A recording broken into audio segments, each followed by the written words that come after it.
E outro fator também é que com o avançar da idade, geralmente a gente tem o aumento da gordura e a diminuição da massa muscular. Então a gente acaba alterando a nossa taxa metabólica, que é a quantidade de calorias que a gente gasta no dia. Outro fator é que geralmente na menopausa a gente tem alterações psiquiátricas, geralmente mais ansiedade, mais depressão. Isso também tem impacto na obesidade.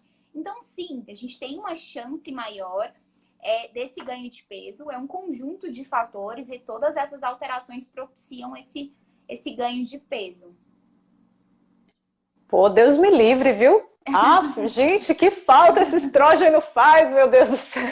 Exatamente. É muito impacto em muita área diferente. E, gente, é isso. Não é à toa que a gente recebe tanta queixa no consultório e que a gente é muito evidente o quanto é mais fácil a pessoa ganhar peso realmente com a avançada idade. É por isso que a gente fica brincando, né? Depois de certa idade, a ladeira abaixo. Ai, que horror. Mas realmente, olha, não temos que nos vitimizar. Então, eu ia dizer que, mas a mulher sofre mesmo. Não, mas não temos que nos vitimizar, viu, mulherada? Que só tem mulher aqui nessa live de hoje. A gente tem que, sério, que até a gente tem que se mirar em bons exemplos mesmo e ver que não tá fora do nosso alcance de forma alguma. É possível, mas a gente precisa deixar de lado. Muitas vezes a gente às vezes fica vestindo determinadas camisas, assim, veste a camisa do sedentarismo, você fala, não, mas é que eu não tenho tempo, é que eu não tenho... E a gente cria muita justificativa para a gente não se alimentar bem, para a gente não fazer nossa atividade física.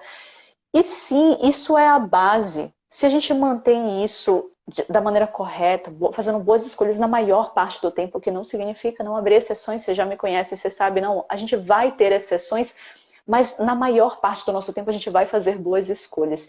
E com isso, apesar de toda a alteração hormonal, é sim possível, a gente tem muitas provas aí, muitas pessoas que provam isso. É sim possível, mesmo às vezes sem a reposição hormonal, que a gente tenha sucesso no processo de emagrecimento, que a gente consiga ganhar massa magra, que a gente consiga se manter muito bem, até a título psicológico, psiquiátrico, como a própria Camila falou. Eu acho que o treino ele é muito importante nisso também, por toda a liberação de neurotransmissores, hormônios que são favoráveis ali ao nosso bem-estar, a sensação de dever cumprido, a sensação de entender que, poxa, você está fazendo algo que vai de fato proteger ali toda a sua parte óssea, por exemplo, ou se contribuir para uma melhora da sua densidade mineral óssea, ou mesmo para a proteção dos seus ossos através do aumento do músculo.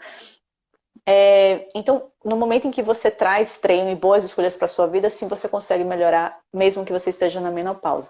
E aí, falando uma coisa do que a doutora Camila falou em relação à parte de qualidade óssea, da gente pensar na vitamina D, que a gente já sabe que, bom, se estamos em lockdown, se a gente está 100% dentro de casa, se o lugar que a gente vive simplesmente tem muito pouco sol, bom, se não podemos nos expor ao sol, por qualquer motivo que seja, lembre-se sempre de suplementar. Então, fale com o seu nutricionista, fale com o seu médico.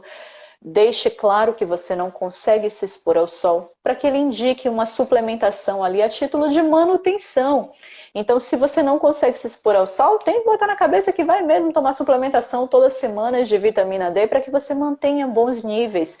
E quanto ao cálcio, até que é uma coisa que as pessoas me perguntam muito, toda vez que eu falo de cálcio, as pessoas falam, Paulo, mas e aí, laticínios? E porque eu ouvi dizer que laticínio é veneno e que a gente não deveria consumir laticínios e tal, e é uma polêmica enorme dentro da nutrição esse tema, sem dúvida nenhuma.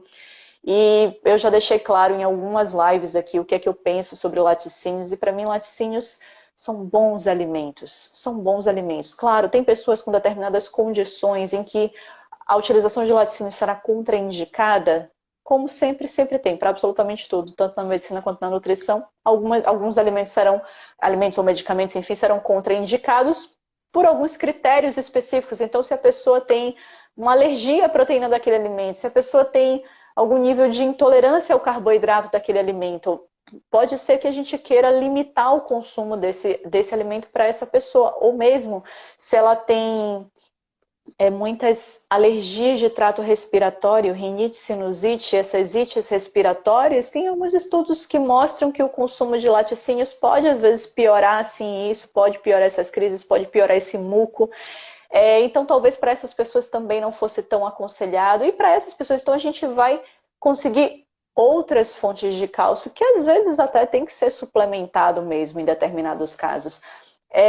Mas fora isso, sim, laticínios são excelentes fontes de cálcio. Até onde os estudos mostram, são bem biodisponíveis. Aquilo que a gente consome de cálcio nos laticínios, boa parte disso de fato será absorvido.